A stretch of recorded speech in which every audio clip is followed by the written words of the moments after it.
Drama Dorm 403 akan bersiaran bermula 15 April 2026 di TV3.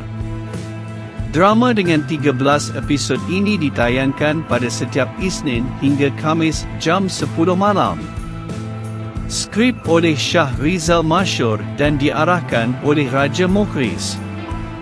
Terbitan Country and Universal Sendirian Berhad.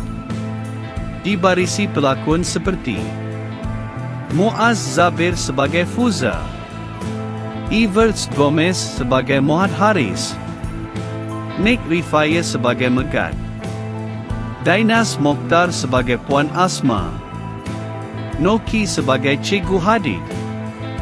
Drama ini mengisahkan kehidupan para pelajar di sekolah menengah Seri Alami yang digemparkan dengan kehilangan seorang pelajar.